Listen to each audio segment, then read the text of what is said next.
عمرہ کا طریقہ غور سے سن لو. نحمده ونصلي على رسوله الكريم اما بعد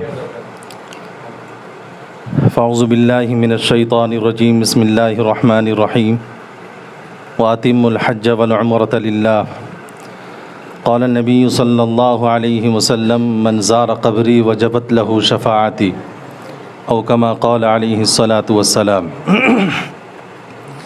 اللهم صل على سيدنا ومولانا محمد وعلى آل سيدنا مولانا محمد وبارک وسلم.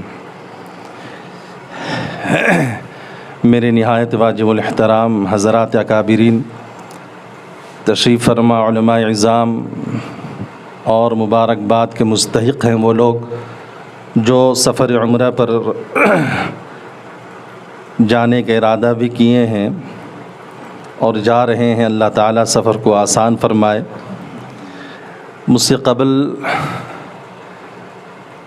فضیلت کے عنوان سے بہت ساری باتیں آپ کے سامنے آ چکی ہوں گی. میں صرف مختصر طور پر 2-3 باتیں عرض کرنا چاہتا ہوں اور اس کے بعد عمرے کا طریقہ آپ کے سامنے بتلاؤں گا. سب سے پہلی چیز یہ ہے کہ ذہن میں یہ رکھیں کہ ہمارا سفر کہاں ہو رہا ہے. اس دیار پر اور جہاں نبی کریم صلی اللہ علیہ وسلم کی جائے پیدائش اور مدینہ منورہ جہاں آپ آرام فرما ہیں، اس چیز کا معتمرین خیال رکھیں کہ مجھ سے کوئی ایسی چیز نہ ہو جائے، کوئی ایسا گناہ نہ ہو جائے جو اللہ کو ناراض کر دے. قدم جگ جگ کر اٹھانا ہے اور چلنا ہے. ادب ملحوظ خاطر ہو، کیونکہ جو جگہ مقام کے اعتبار سے، مرتبہ کے اعتبار سے بلند ہے، اسی طرح اگر اس جگہ کا بے ادبی بھی ہو گئی، پکڑ بھی اسی طرح ہے. تو میرے دوستو بزرگوں، اللہ ہم سب کو اس دیار کی بار بار حاضری کی توفیق عطا فرمائے. کعبۃ اللہ یہ مسلمانوں کا قبلہ ہے. اب یاد رکھیں، جہاں 30 سالہ 40 سالہ زندگی یا 50 سال زندگی ہم اسی قبلے کی طرف رخ کر کے ہم نے گھروں میں، اپنے شہروں میں، اپنے علاقے میں ہم نے نماز پڑھی، اور وہ در وہ گھر جب ہمارے سامنے ہوگا تو خدا کی قسم عجیب و غریب کیفیت انسان کے دل کے اندر طاری ہو جاتی ہے. کعبۃ اللہ یہ اللہ تعالیٰ کا گھر ہے، اور بالکل اس کے سیدھے پر بیت معمور ہے جہاں روزانہ فرشتے طواف کرتے ہیں.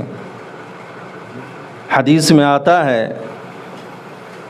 کہ روزانہ 120 رحمتیں کعبۃ اللہ پر برستی ہیں، 60 رحمتیں طواف کرنے والوں پر، اور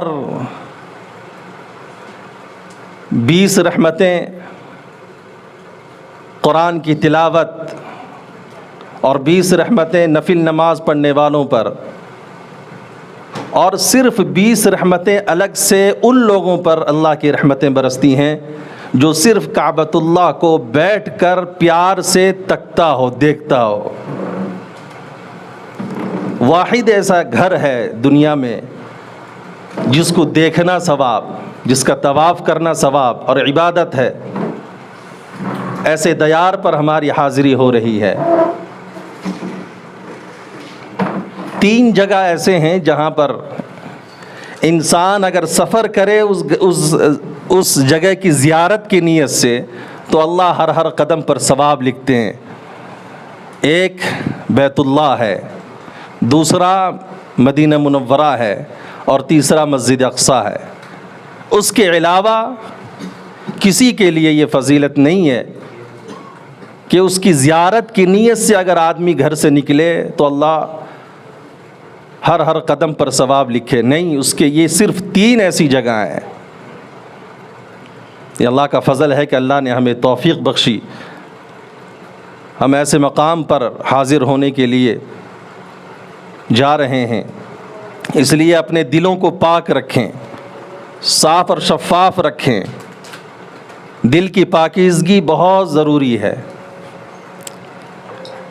کیونکہ جسم کا مرکز دل ہے، اور آپ نے علماء سے سنا ہوگا کہ اللہ انسان کے دلوں میں بستے ہیں۔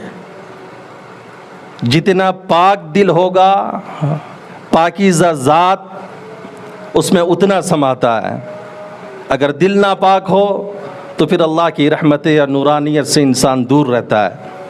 اس لیے اس سفر میں خاص طور پر دلوں کو پاک رکھیں۔ اختلافات انسان گناہوں کا پتلا ہے، قدم قدم پر گناہ ہو جاتے ہیں۔ معافی مانگیں، ایک دوسرے کا حقوق ادا کریں، تاکہ ارادہ یہ ہو کہ جب میں اللہ کے گھر پر قدم رکھوں تو میرا ظاہر بھی پاک ہو، میرا باطن بھی پاک ہو، تو پھر اللہ کی رحمتیں متوجہ ہوتی ہیں اور خاص کرم کا وہ انسان مستحق ہوتا ہے۔ خدا کا میں لطف و کرم دیکھ آیا، میں رحمت سراپا حرم دیکھ آیا۔